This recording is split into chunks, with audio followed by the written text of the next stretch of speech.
Hey there friends, I'm Tory Favro, horror author and your reviewer. You may have other reviewers, but I'm your reviewer right now. Today we're going to dive into, I set you guys and myself a reading challenge to read one Goosebumps book a week or a short book. You don't have to read Goosebumps.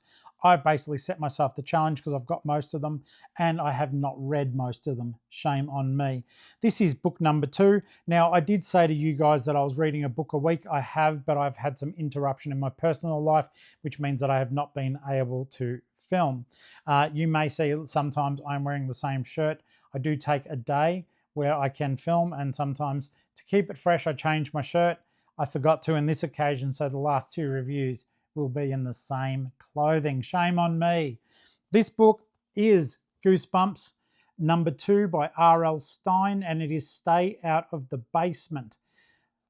I love Goosebumps. I don't know if you've read these before. They are aimed at young readers but are creepy enough for adults to thoroughly enjoy them. They're easy reads. Typically a Goosebumps book will take most people with average literacy 1 to 2 hours to finish the entire book.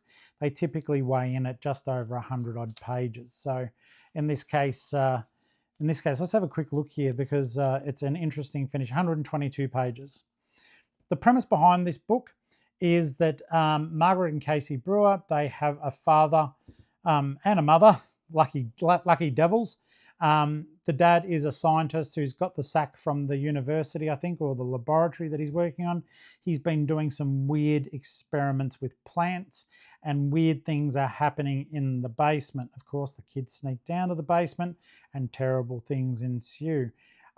All the way throughout, it's just little horrible things that adult imagination can really mess with you. And when Dr. Brewer, it's so funny, Dr. Brewer the whole way through, I think they only call him father or dad or Dr. Brewer, the book. It's not, maybe he does have a first name. I just don't recall reading it. The mother goes away because her sister is very unwell, and the kids, Casey and Margaret, are both left with Dr. Brewer. Dr. Brewer has started growing leaves out of the top of his head. He can't be trusted. People are going missing, and all the meantime, whenever the kids sneak down to have a look at the new plants, the plants are moaning and bleeding green. It is a creepy, horrible little book, number 2 in the Goosebumps. This is the Apple Scholastic version, which is my favorite. The newer versions of Goosebumps do have extra features, interviews with R.L. Stine. They are packed with a lot more detail, but in terms of just old school, like I love old school, and I think there's about 62 books in the original series. I think I'm missing about 8 of them, but in any case, we are good until I think we're in the teens, and then I'm missing some issues. This one though, let's have a look at the blurb for you. Dr. Brewer is doing a little plant testing in his basement. Nothing to worry about. Harmless, really.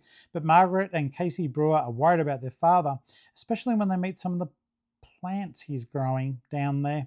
Then they notice their father is developing plant-like tendencies. In fact, he's becoming distinctly weedy and seedy. Is it just part of their father's harmless experiments, or has the basement turned into another little shop of horrors? Readers beware, you're in for a scare. Goosebumps. This is a good book. Creepy, horrible, with a twist at the end that will leave you wondering. It's a really good twist too, and I don't want to wreck it for you, but it is enough to make you go, oh, that was horrible. Yeah, so I know with my reviews, they're more based on emotion than actual pulling everything apart properly.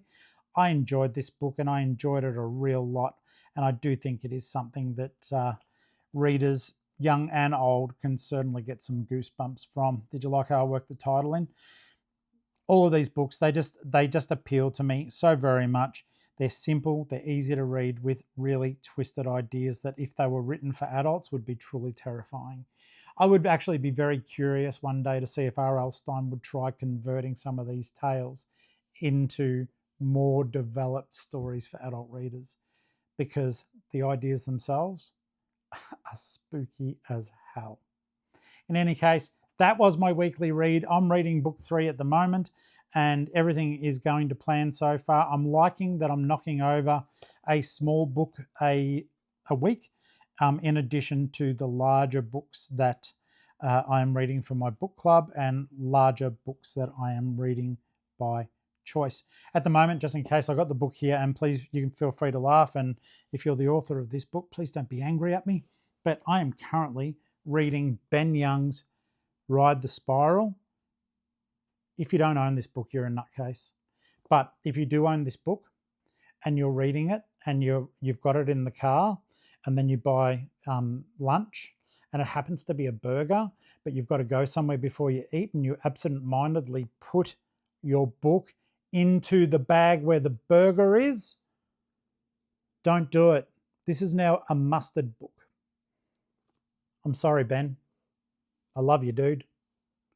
Guys, this book is utterly, utterly thrilling. I want to talk more about that later, but I am up to, page 181.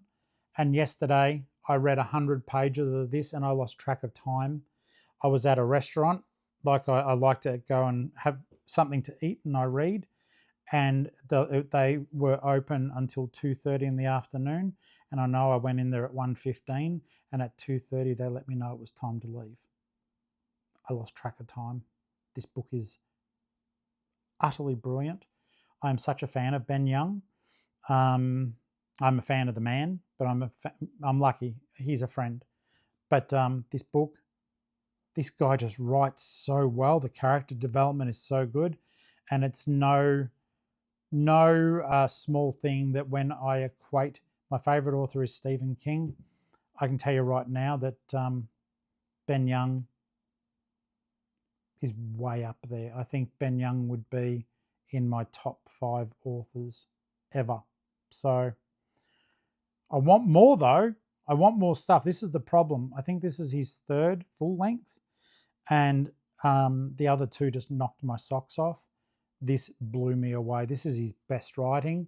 It doesn't hit me as emotionally as his book Stuck does, because Stuck deals with grief, and you guys have seen the review for that one.